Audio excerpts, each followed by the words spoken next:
Hello everybody, my name is Daniel Feuermann and I'm from Israel, and I would like to share with you a small experiment that I did in order to determine whether one could use stainless steel pots in a solar box cooker. I have conducted many workshops building solar cookers, solar box cookers, and even managed to sell a few of them. And of course, the natural question comes up, what kind of pots do you use for this? And my normal reaction was always, well, use a black pot. And indeed, if you look at the internet and look at all the pictures on box cookers, you will find these pictures with black pots inside the box cookers. And so, of course, people ask me, and I say to buy a black pot. Then they say, well, I have pots. Why should I use a black pot? I have lots of pots at home.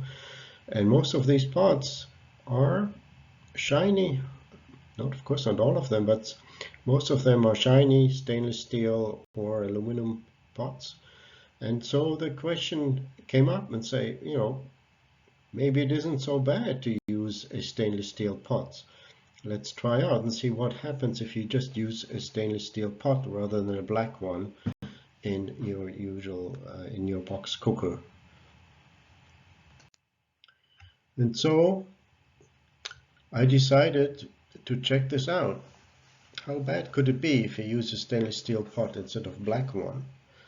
And I went ahead and purchased two identical stainless steel pots from IKEA, and quite cheaply, but they're good quality stainless steel cookers, and so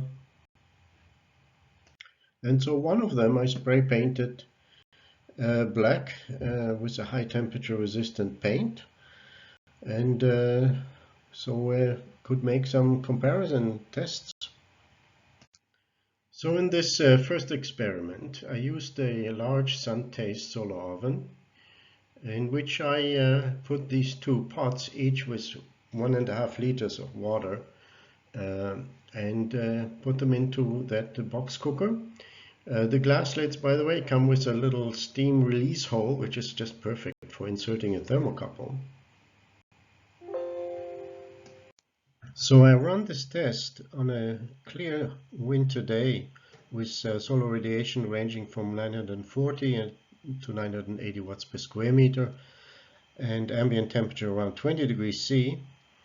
And you see the black pot with the red color heating up slightly faster than the stainless steel pot that's in the blue color, and reaching quite together at the same time the maximum temperature of 100 degrees C roughly. I rotated the cooker so that about every 15 minutes to adjust the reflector to maximize the radiation input, and that's why you see these little dips in the curves of the heat up of the temperature rise of these two pots. Now the black pot clearly is heating up slightly faster than the stainless steel one, but as I said, they reach the maximum temperature just about at the same time.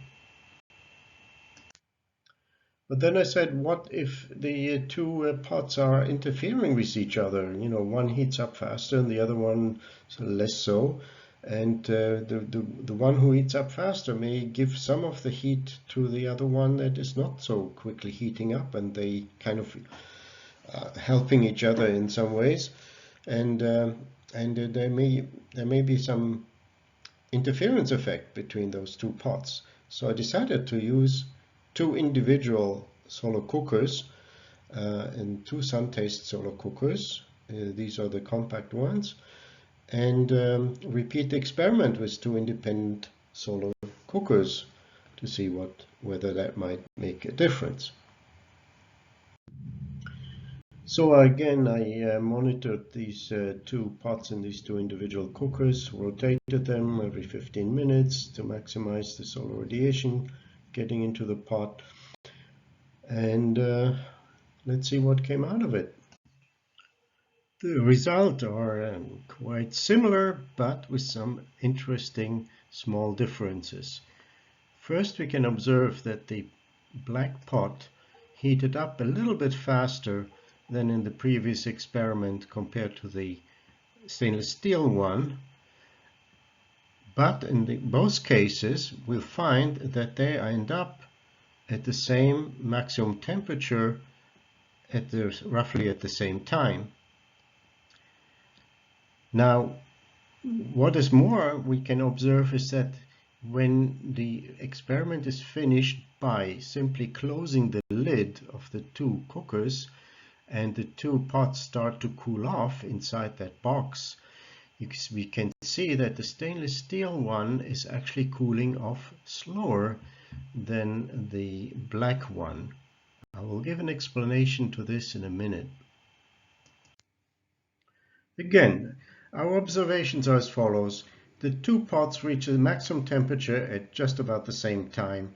The black pot heats up faster in the beginning, and the black pot seems to cool down slightly faster than the stainless steel at the end of the experiment when the lids are closed. Now here's the explanation. As the pots heat up, they gain solar radiation but lose heat by convection and radiation at the same time. The higher the temperature goes, the higher the heat loss becomes. Now the radiation heat loss is a function of emissivity of the surface. While the black paint has a very high emissivity, close to unity, the stainless steel is more like half of that, 0.5. So as higher temperature are reached, the black pot starts to lose faster heat than the stainless steel one. This explains also why the stainless steel pot cools off at a slower rate at the end of the experiment.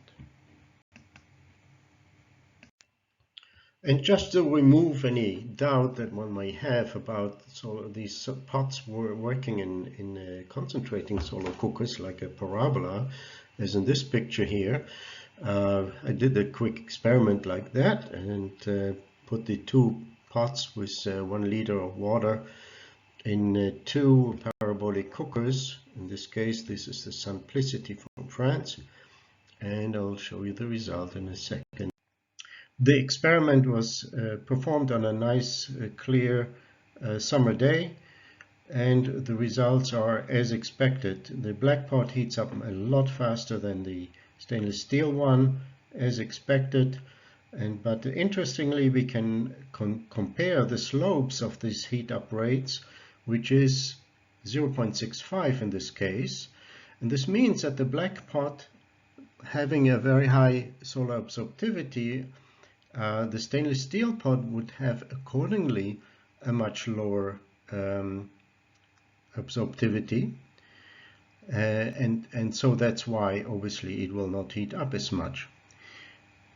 Now, according to these two slopes, the stainless steel, if it was only stainless steel, it would appear to have an emissivity of something like an absorptivity of 0.58, which is higher what is given in the literature of 0.5. And the reason is probably because some of the solar radiation goes directly into heating the water through the glass lid rather than via the surface of the pot. So, in conclusion, it appears quite possible to use stainless steel pots for solar cooking, at least in the kind of box cookers that were used, and probably in most normal box cookers. Thank you for your attention.